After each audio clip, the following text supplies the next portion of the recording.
curi, Kalimero. Zdravo, mamci! Zdravo, Kalimero! Ej, pa zašto ti toliko drhtiš? Bolestan si, ha? Drhtim jer će nam učitelj sigurno dati da rješavamo aritmetičke probleme.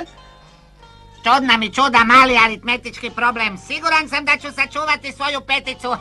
Možeš se ti tome smijati, ali ja nikada neću shvatiti te probleme. Momci, dolazi učitelj!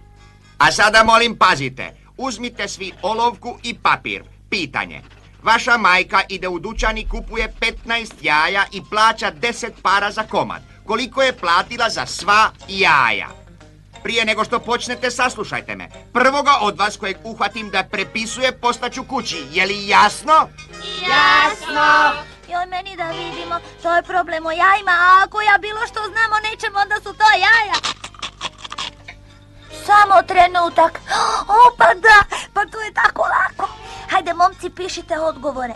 Moja majka ne mora ništa platiti za sva ta jaja, jer ih ona uopće ne kupuje u dućanu, ona ih kod kuće pravi sama. Problem je riješen. Ona ih kod kuće pravi sama, problem je riješen. Benavko, što to radiš? Kod tebe nije ista stvar. Kladi mi se da nisi nikada vidio da je tvoja mama snijela jaje.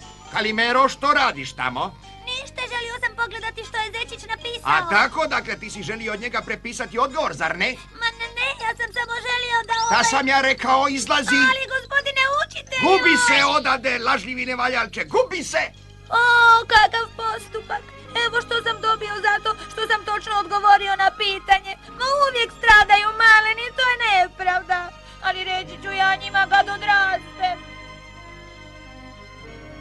Ruke uvijek! Joj, smrtno si me uplašio, tata. Sad vidiš, Kalimero, kako dobar noćni čuvar mora biti budan na straži. Zaista si dobar i hrabar, tata. Pa naravno, ja sam strah i krepet gangsterima. Kad Pijetao noću patrolira, grad može mirno spavati.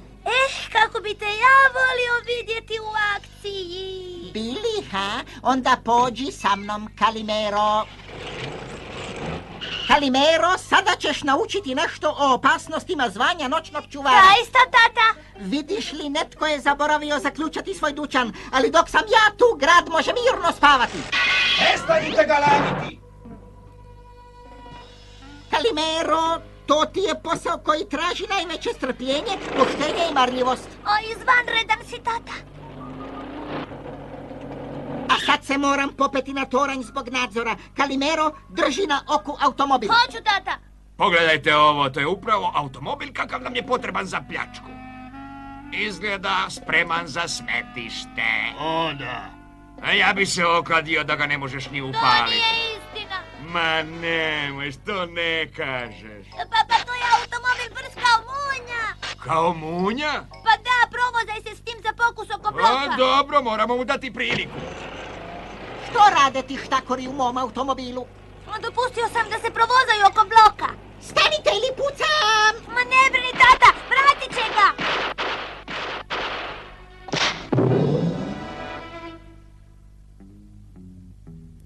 Pokraden noćni čuvar na dužnosti! To što mu je automobil pronađen ne lišava ga krivnje. Osuda bez suđenja, 20 godina. Nosim dobre vijesti, tata, dobre vijesti, dobre vijesti, dobre! Što? Dobio si samo 20 godina! Ti si kriv, gubi se! O, kako je čudan! Pronašli su mu auto, pisali su o njemu u svim novinama, dali su mu 20 godina i još nije zadovoljan. Kaže da sam ja svemu kriv. Mislim da je to nepravda, prava nepravda i reći ću mu ja to kad